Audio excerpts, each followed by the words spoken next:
We shouldn't be surprised with all that's coming out and all the worries about tariffs. It's not just that, it's the complexity of everything else as well. The changes within the federal government, the worries about job losses, the worries about a slowing economy, higher inflation, and eventually you get these what's known as soft data.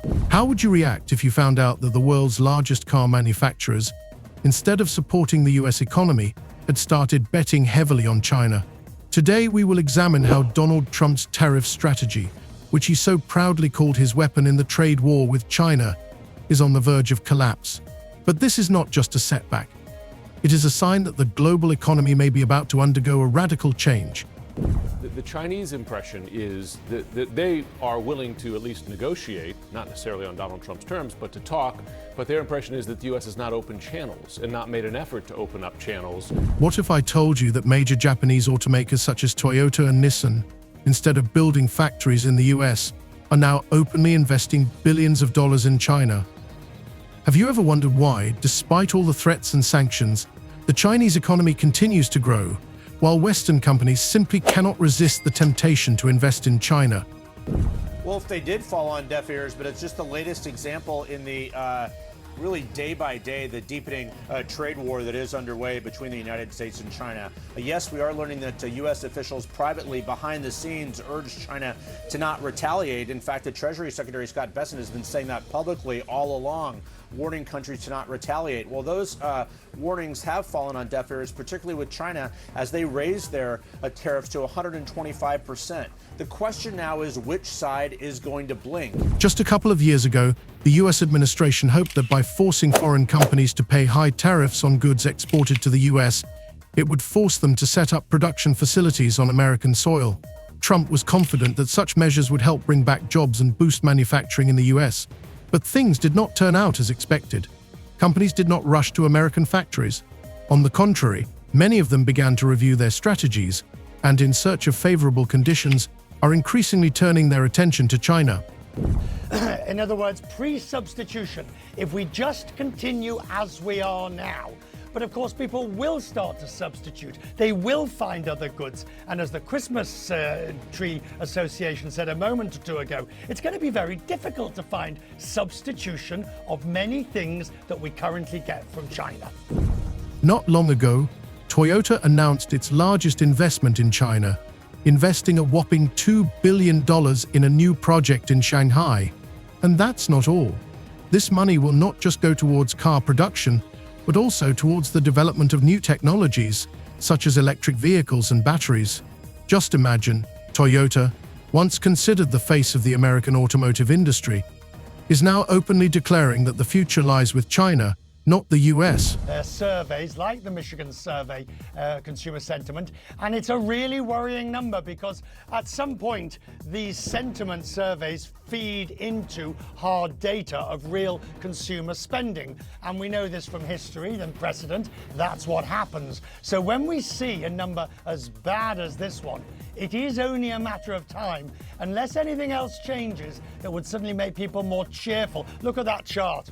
I mean, just look at it. Unless people suddenly become more cheerful, why would this not translate into spending? You see, that consumer lab, the lab from Yale, that number of 4,700, that is providing you don't start substituting goods. But that's not the only story. More and more global brands, from Tesla to Volkswagen, are beginning to understand that China is not just a huge market, but a real stronghold where the technologies of the future are being developed. So why, despite trade wars and tariffs, are so many companies choosing China? And how could this change the entire global economic landscape? Let's take a look at how this unexpected game, which began as a struggle for dominance in the global market, could affect your business, the global economy, and your wallet. After all, we are on the verge of radical changes that are already affecting not only the automotive industry, but the entire global trade map. Are you ready for these changes? Right now, 145 going up against 125. These are the tariffs between the world's two biggest economies. And here's another number, 4,700, or about $400 per month. That is how much more money Yale's now estimating, the Yale Budget Lab, that President Trump's tariffs are going to cost average households each year. And with just hours left in trading, the Dow right now. The trade war between the US and China has become a major factor in the global economy, not only changing relations between the two largest economies, but also creating new challenges for international companies. When Donald Trump announced the start of trade with China by imposing high tariffs on Chinese goods, he claimed that this would enable the US to bring back lost jobs and attract large foreign companies that would stop exporting goods and start manufacturing them in America. However, as practice has shown, his strategy has led to completely unexpected consequences. Up. You're seeing that swing here going into the afternoon, up almost 650 points. But it was up and down there throughout earlier in the day. With us now, we have CNN business editor at large, Richard Quest. We have CNN chief national security analyst, Jim Shudo, as well. Richard, a key economic gauge, the consumer sentiment now at its second lowest level on record, going back to 1952. Why? From the outset, the US government relied on one key factor: increasing tariffs on Chinese goods would force China to make concessions and agree to more favorable terms for America. But despite the tough measures, China did not give in. On the contrary, Chinese companies began to rapidly adapt to the new conditions and even find benefits in these changes. The strategies of Chinese manufacturers began to change, and as a result, China became the world's largest exporter of cars, accounting for more than 30% of the global market.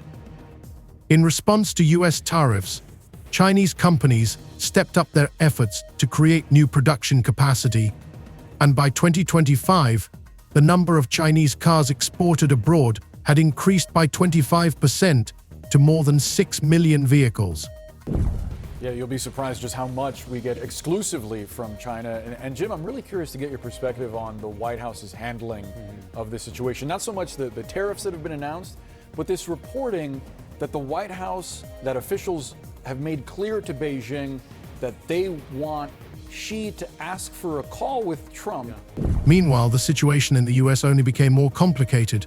Companies such as Toyota, Nissan, and even major German manufacturers began to reconsider their plans for production in America. Instead of strengthening their positions in the US, they began to look for opportunities to expand in China. As a result, many companies began to openly admit that it was more profitable to manufacture in China than in the US, despite the tariffs. Strangely enough, many Japanese companies that were once considered among the most loyal to the American market began to bet on China, which offered not only a huge market but also favorable conditions for production, including government subsidies and tax breaks. This created competitive advantages that were difficult to ignore. The situation with Toyota became a striking example of how the global market had changed. In 2023, the company announced its intention to invest $2 billion in a new plant in Shanghai, which was to become one of the largest electric vehicle manufacturing centers. This was a significant move, given that Toyota had previously been active in the US market, and many analysts had assumed that higher tariffs on Chinese goods would encourage it to increase production in the US. But unexpectedly, the company announced that its priority was now China, with its growing demand for new technologies and huge opportunities for electric vehicles. In 2024, Toyota began construction of a new plant in Shanghai, which will become the largest production center in Asia, with the goal of producing about 500,000 cars per year. Lived in China, you've covered China for some time now. As we're looking at this question of who's going to blink first, with two very different political systems, what is your gauge on this? Well, different systems, listen, one's a democracy, one is not. One's a single-party state, very much not a democracy. But China does have politics, and Chinese leaders do not want to be seen, we were talking about this yesterday, I believe, do not want to be seen as capitulating to America. That is not good politics for a Chinese leader. This project was also seen as a signal to other companies that China is becoming not only an important market for sales, but also a strategic hub for production and technology development. In response, Trump continued to insist on his tariffs, believing that they would force companies to come home, but instead, the opposite happened. The world's largest companies began to invest heavily in China. However, in addition to business strategies, other factors contributed to this process, such as the political situation and China's technological superiority in certain industries. In recent years, China has significantly strengthened its position in green technology, especially in the production of batteries for electric vehicles. In 2025, Chinese companies began to control more than 60% of the global market for electric vehicle batteries, giving them a unique advantage in the production of electric cars. The situation with the Chinese market has also affected other industries, including car manufacturing. Despite all of Trump's efforts, which were essentially intended to push Chinese manufacturers out of the US market, Chinese industry has, on the contrary, strengthened its position. Companies such as BYD and Geely have already produced more than 3 million electric vehicles by 2024, allowing them to strengthen their position on the international stage and create serious competition for traditional Western manufacturers. Including Harley-Davidson motorcycles and Kentucky bourbon. President Trump with the Irish Prime Minister visiting the White House today. The president suggesting his tariffs won't stop here, saying, of course, I'm going to respond. And tonight, right here, the new poll showing 56% of Americans disapprove of President Trump's handling of the economy. The number's even worse now on the president's tariffs. ABC's chief White House correspondent, Mary Bruce, leading us off.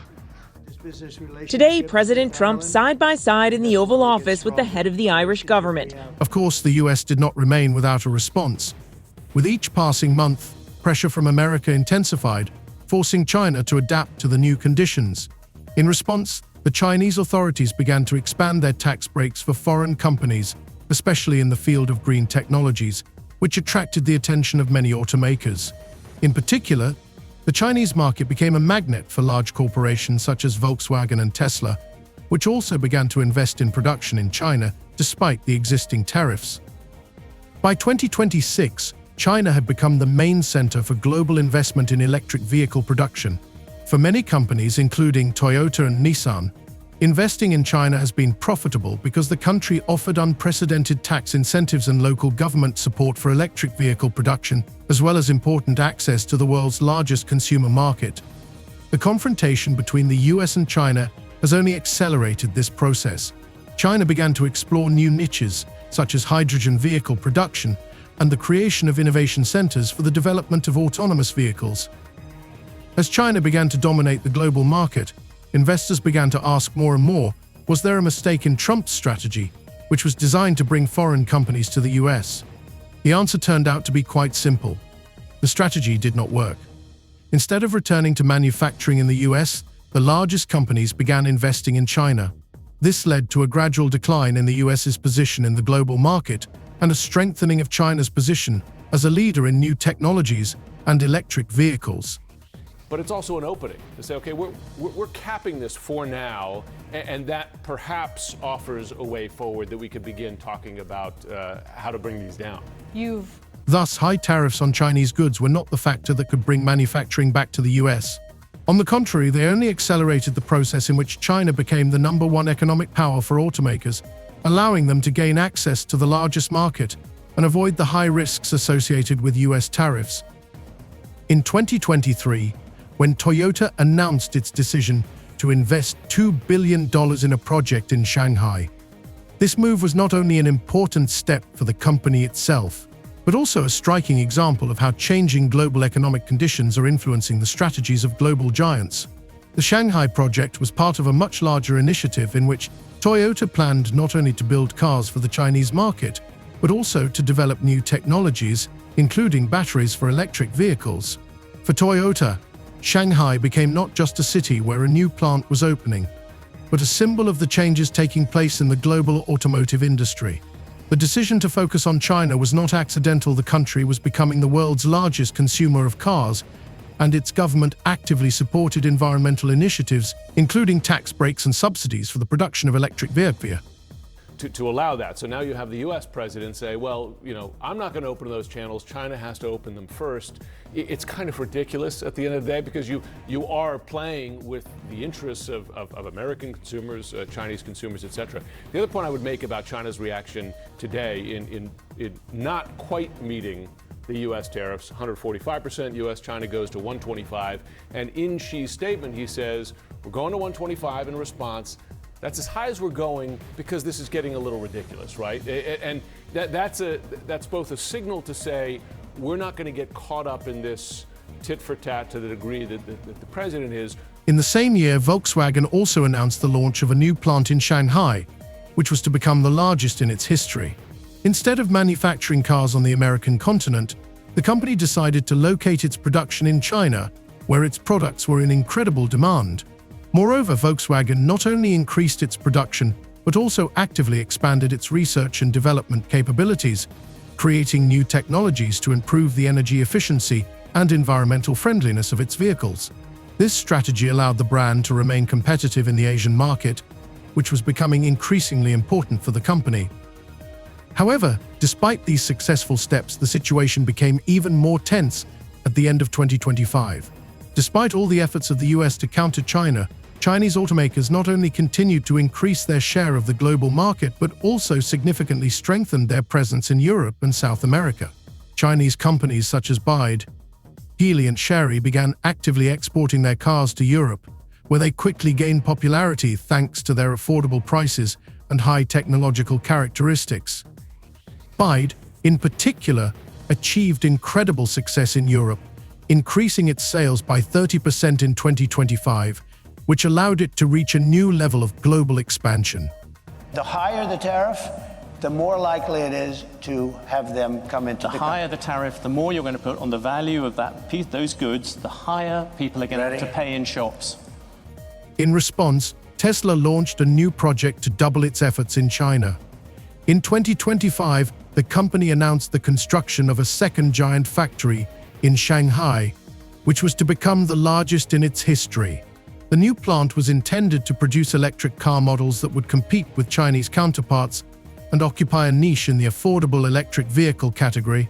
In addition, Tesla also began work on developing its own new generation battery, which, according to experts, was supposed to provide even greater range and efficiency than existing models.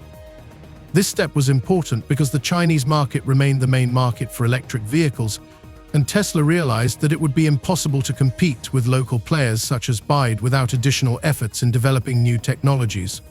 They're doing what they should be doing, perhaps, for the European Union, but it does create ill will. And as you know, we're going to be doing reciprocal tariffs, so whatever they charge us, we're charging them. However, despite all the efforts of American companies, Chinese automakers continued to gain momentum. In 2026, Chinese company Geely announced the launch of a new project to produce hybrid vehicles, which was expected to become a serious competitor to global automakers, including Toyota and Nissan.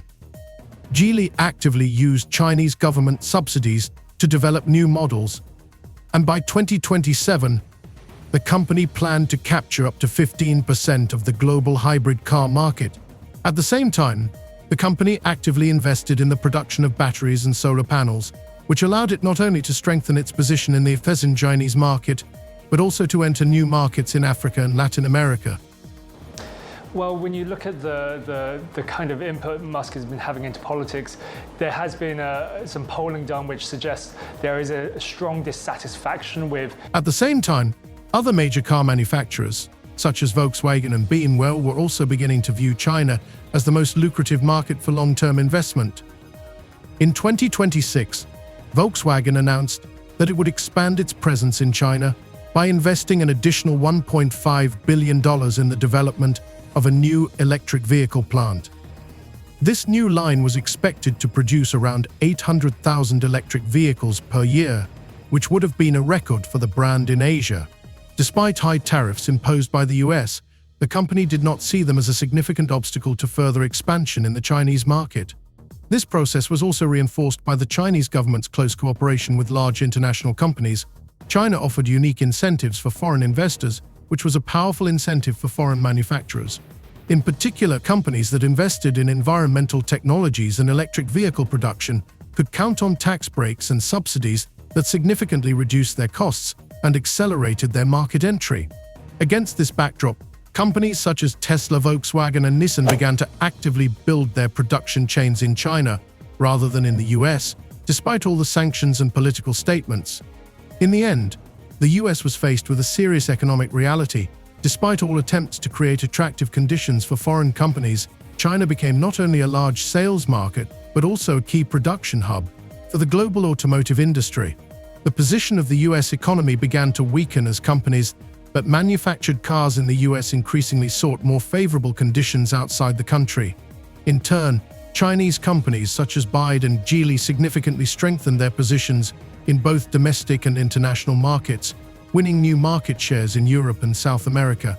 This process only confirmed the ineffectiveness of the US trade strategy, as Chinese companies were now producing not only for the Chinese market, but for the whole world. However, despite China's success, this did not mean that the US did not try to counter this process. In 2029, new legislation was introduced aimed at attracting investment in the production of environmentally friendly cars, with large tax breaks for manufacturers setting up new plants in the US. But by that time, many companies, including Toyota, Nissan, and Volkswagen, had already announced that they would not open new factories in the US. Despite the government's offers, this was another blow to Trump's economic policy, which had hoped so much for a return of manufacturing to the US. Nevertheless, the global situation continued to evolve, and new economic centers began to emerge on the horizon. China continued to lead the way in terms of ambition, but other countries, such as India and South Korea, also began to develop their own manufacturing and technological capabilities. Although the US tried to regain its competitiveness, by 2030 it had become clear that the global economy was continuing to move towards China as the main driver of innovation and technology. This situation called into question the very concept of the American dream in its traditional form. The US was no longer the sole center of global manufacturing, and even the world's largest companies began to realize that it would be more profitable to work with China than with the US. In the future, this process will only intensify, and China's position as a major player in the global economy will continue to strengthen, changing not only manufacturing, but also the geopolitical map of the world.